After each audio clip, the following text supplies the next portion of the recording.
자, 이어서 화요일마다 만나는 분이죠. 김현정 민주당 의원 제 옆에 있습니다. 안녕하십니까? 어서 오십시오. 네, 평택시병 김현정입니다. 반갑습니다. 평택시병의 김현정 의원. 자, 뭐 주말에도 계속 투쟁하시고 또 밤에도 또 새로운 또 투쟁도 시작이 되고 그런 상황인데 이재명 대표 1심 선고 이후에 당에서 또 새로운 투쟁, 새로운 전략 이거 좀 세우고 있는 것 같아요. 어떻습니까? 일단은 어제 2차 네. 비상행동 이제 국회의원들 들어갔고요. 본청 앞에서 이제 선포식도 했고 이제 국회 안에서뿐만 아니라 강화문이나 용산으로도 나가자. 그래서 1인 시위도 하고 또 본청 앞에서 또 저기 방송 유튜브 통해서 방송도 하고 그래서 다양한 방식으로 시민과 함께 하는 그 투쟁을 병행하기로 했고요. 또 지난주 토요일 날도 이제 국민행동 3차 국민행동의 날 그 집회도 했었는데 그것을 이번 주도 다음 주도 계속 이어갈 그런 계획으로 갖고 있다는 말씀. 일단은 이번 주 다음 주 2주는 결정이 됐고 아니요, 이번 주만 결정됐고요. 다음 주는 주는? 아직은 이제 다음 주까지는 아직 논의는 안 했지만 아마도 뭐 그 자연스럽게 가지 않을까 싶습니다. 네, 뭐 한동훈 대표는 그런 얘기 하더라고. 이거 또 판사 겁박하기 위한 장애 집회 아니냐 이런 얘기를 계속 하고 있던데. 나는 한동훈 대표의 그 진짜 참을 수 없는 가벼움. 그럼 어떻게 해야 될지는 모르겠어요. 정말 유체이탈 합법 아닙니까? 네. 아니 이렇게 장애 집회 해가지고 징역형 나왔습니까 그러면? 그게 어떻게 그 판사 겁박이에요? 네. 그거는 그 자꾸 그 국민의힘이 장애 집회를 이재명의 사법 리스크를 방탄하기 위해서 하는 것처럼 자꾸 프레임을 짜던데 저희가 하는 그 장애 집회는 아시겠지만 김건희 특검법 수용하라는 것하고 전쟁 책독 중단하라 이 두 가지가 장애 집회 우리 이유입니다. 그리고 슬로건도 다 그렇고 장애 집회에 그 백도로에도 다 그렇게 써 있잖아요. 그렇죠. 근데 그걸 자꾸 왜 이재명 대표의 그 재판과 연계시켜서 이렇게 프레임을 짜는지 아주 나쁜 정치를 하고 있다라고 보고 뭐 국민들도 지금 다 보고 계시잖아요. 그 한동훈 대표를 비롯해서 국민의힘에서 온통 그 국정농단 김건희 여사 명태균 게이트와 관련해서 하수분처럼 쏟아져나오는 의혹들 이것들을 지금 다 물타기하고 잠재우기 위해서 온통 모든 화력들을 이재명 대표의 재판으로 지금 다 지금 쏟고 있는 거 아닙니까? 그리고 그건 그거고 이건 이거죠. 그렇죠. 국민들이 어떤 거에 더 분노하고 계십니까? 지금 이재명 대표의 1심 선고와 관련해서는 지금 국민들께서는 이렇게 보는 것이죠. 이게 역시 윤석열 정권이 검찰 정권이구나. 검찰 공화국이다라는 것을 확인시켜준 저는 판결이라고 생각하거든요. 왜냐하면 제가 이제 이 판결이 이제 검찰에서 조작한 그 편집된 잘못된 사실관계에 터잡아서 잘못된 법리를 적용했다라고 저는 이제 그 지적을 하는데 그래서 이 선고가 대단히 아쉬운 측면이 있는데 그 이전에 이런 게 있는 거죠. 이 기소가 왜 이루어졌습니까? 기소가 왜 이루어졌느냐? 대선 패배 이후에 정말 먼지털이 수사에서 수백 번의 압수수색하고 수백 명의 검사와 그 수사관들 투입해가지고 정말 그야말로 정적 죽이기성 표적 수사를 대대적으로 해왔잖아요. 그래서 그거에 터잡아서 기소를 한 거지 않습니까? 근데 이제 두 가지만 딱 봤을 때 이제 이 판결이 아쉬운 게 뭐냐면 그 첫 번째는 그 사진. 국민의힘의 박수영 의원이 단체 사진 15명이 찍은 사진을 4명만 찍은 사진으로 편집해갖고 페이스북에다 올렸잖아요. 맞아요. 그거에 대해서 요 사진이 조작됐다라고 발언했잖아요. 이재명 대표는. 근데 그것을 골프를 치지 않았다라고 유추 해석을 한 거잖아요. 근데 대법원 판결에 보면 유추 해석은 엄격히 금지되어 있지 않습니까? 특히 형사 사건에 있어서는 그게 하나가 있고 또 하나는 백현동과 관련해서는 두 가지의 팩트가 있는 거잖아요. 하나는 이제 성남시에 5개의 공공기관이 있었는데 이 공공기관은 혁신도시법, 지방균형법 이런 등등 해가지고 그 지방으로 이전해야 되는데 그 5개의 공공기관에 관련돼서 의무조항 등을 근거로 해가지고 이거를 이전하지 않으면 수용하지 않으면은 뭐 이렇게 그 직무유기 등으로 협박을 했다. 요게 하나가 있는 거고 식품연구원 부지 소위 말하는 지금 이 백현동과 관련된 식품연구원 부지와 관련해서는 법률상의 의무이기 때문에 국토부에서 공문이 와서 수용했다. 이게 팩트가 두 가지가 있는 거잖아요.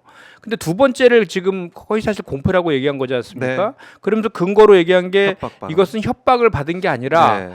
성남시에서 자체적으로 판단해서 네. 한 것이다라고 해서 허위사실 공표다라고 선고한 거지 않습니까? 그런데 제가 지금 전에 말씀드린 것처럼 두 두 개. 번째는 예. 그 협박에 의해서 한 것이 아니라 법률상의 의무이기 때문에 성남시청에서 받은 것이다, 용도 변경한 것이다라고 하고 있잖아요. 그런데 이것을 섞었어요. 섞었잖아요. 그러니까 예. 그 5개 공공기관이 아니라 식품연구원 부지를 이전하지 않으면 뭐 직무유기 등을 협박을 했기 때문에 용도 변경을 해줬다, 이렇게 짜집기 했지 않습니까? 예. 요 짜집기 한 것은 검찰이죠.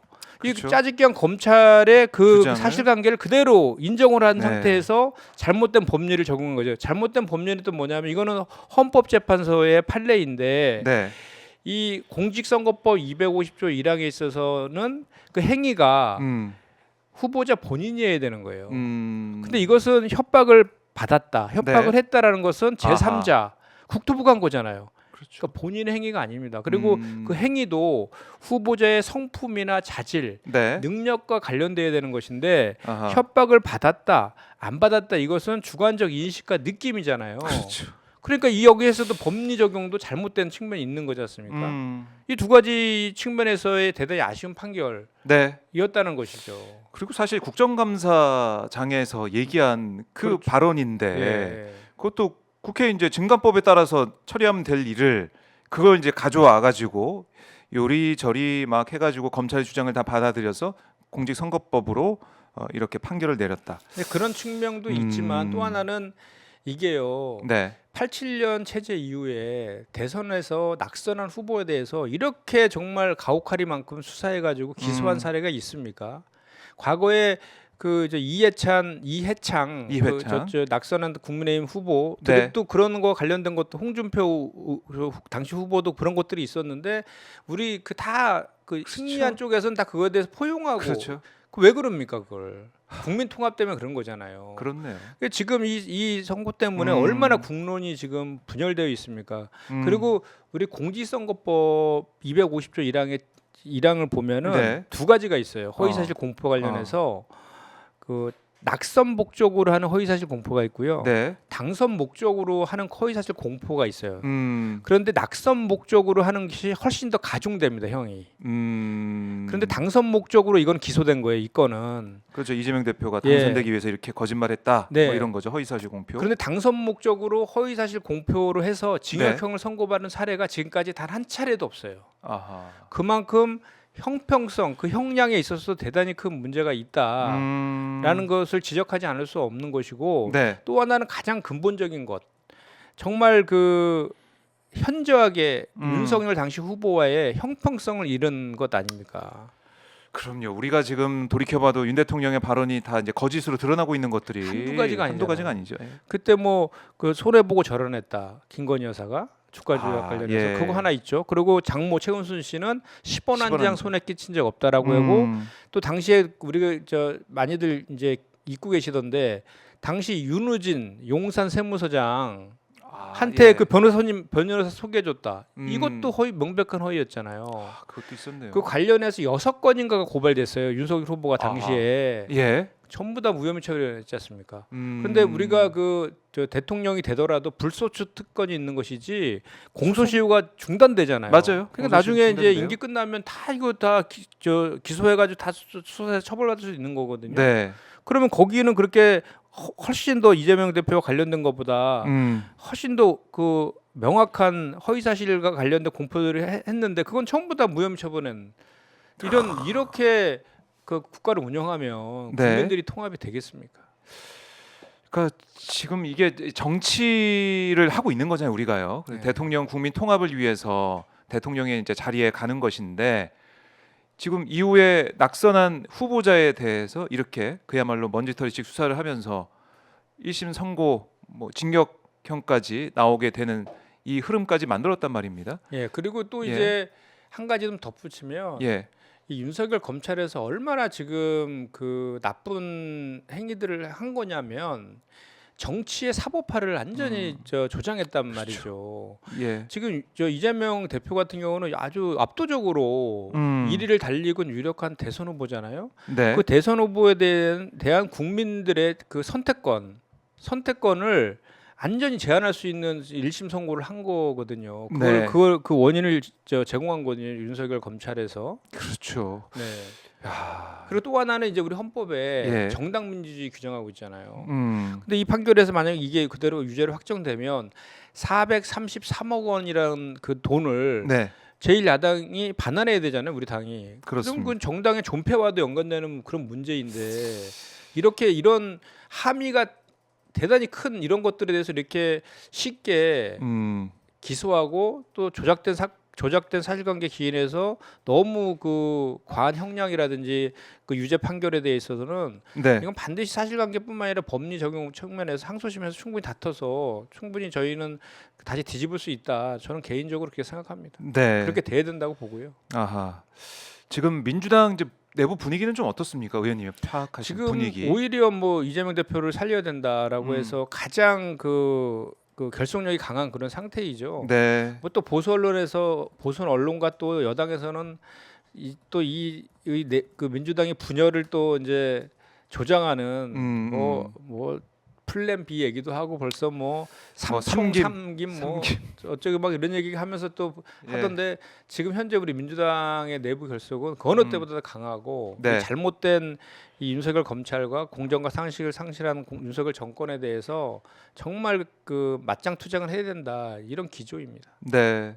그래서 지난 주말에도 우중에도 많은 분들이 오셔가지고 촛불을 들고 행진을 하고 했고 또 이번 주에도 집회가 예정돼 있고 이제 국민들을 향해서 물론 이제 이재명 대표 뭐 재판에 대한 결과 앞으로의 항소심 어떻게 될지도 고민 많이 하고 계시겠지만은 또 투쟁을 하고 거기에 대해서 여러 가지 민주당 차원의 활동도 하겠지만은 가장 당면한 과제는 김건희 특검법이에요. 그렇죠. 이게 이제 28일까지인가요? 28일까지? 29일까지죠. 29일까지 이거 공표할지 아니면은 뭐 거부권 행사할지 결정해야 된다고 보여지는데 뭐 거부권 행사할 걸로 보이죠. 아마도 오늘 오늘 거부권 행사를 할 것이다 해외에서 해외에서. 그런 예상을 하더라고요. 그래요? 실제로 예. 야 그렇게 급한 일인가요? 전공 아닙니까 전공. 그 전에도 한번 그런 사례 있지 않나요? 출장 중에 뭐 워낙 해외를 많이 나가 있으니까 출장 중에 많이 뭐 전자결제 예, 많이 했었죠. 예. 인사 관련해서도 했었는데. 어떻게 보면 약간 의도된 것일 수도 있죠. 아 해외에 있을 때 해외에서. 아무래도 좀 더 저걸 피해갈 수 있으니까. 그러면 28일에 이제 다시 넘어오는 거예요. 재의결, 재표결이 예정돼 있는데 세 번째, 3세번이라는 우리 말도 있는데 세 번째 특검법 이번에는 꼭 통과가 돼야 된다. 통과될 수 있다. 이런 목소리도 있는데 의원님은 어떻게 보십니까?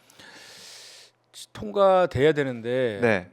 이제 결국은 28일까지의 우리 그 정세, 그러니까 뭐 민심, 여론 이런 것들이 결국은 이제 좌우할 것이라고 저는 최종적으로 생각하는데 네. 현재 단계에서 봤을 때에는 지금 국민의힘이 느닷없이 한동훈 대표가 꼬랑지 내리면서 완전히 대단히 당내 결속을 강화하고 있잖아요. 그러게요. 그래서 갑자기 결사항전한 태도로 막 지금 특히나 이제 1심 판결 선고 이후에 네. 더 결속을 해가지고 아, 이제 저 특검법이 그 제2호고 들어왔을 때 찬성하는 사람이 오히려 더 그 전보다 줄을 것이다 이렇게 호언장담을 하고 있더라고요 국민의힘 의원들이.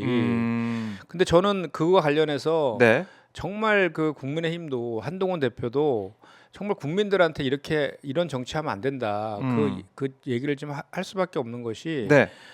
아니 한동훈 대표가 그동안 뭐 독소조항 얘기하면서 제3자 특검, 제3자 추천 뭐 이런 얘기를 계속 해가지고 네. 저희가 그런 명분을 주어지기 위해서 13가지 의혹 중에서 단 두 가지 주가 조작과 명태균 게이트하고 제3자 특검 대법원장이 특검하는 그 내용으로 수정해서 수정안을 발의했지 않습니까? 네. 그래놨더니 지금 와서는 또 뭐라 그러냐면 프레임을 싹 바꿔가지고 국민의힘을 분열시키는 의도가 있기 때문에 안 된다. 이렇게 얘기하고 있잖아요. 이게 무슨 말입니까? 그게 왜 이제 분열이 되는 거죠? 잘 모르겠습니다. 저는. 아니 국민들을 위해서 하는 예. 거잖아요. 국민들을 위해서. 국민들의 민심이 거의 지금 70%가 거의 육박한 그 민심이 김건희 특검법 반드시 필요하다라고 하고 있잖아요. 맞아요. 국민들의 목소리입니다. 예. 그러니까 지금 이재명 대표의 그 소위 말해 사법 리스크 가지고 그걸 덮으려고 하는데 언간선심이죠. 그리고 갑자기 특별 감찰관을 뭐 대단한 것을 결정한 것처럼 그것을 특검을 대체하는 거로 이렇게 하려고 막 이렇게 또 그 언론 플레이하고 막 이렇게 주장을 하던데 네. 어떻게 특감하고 특검이 같습니까?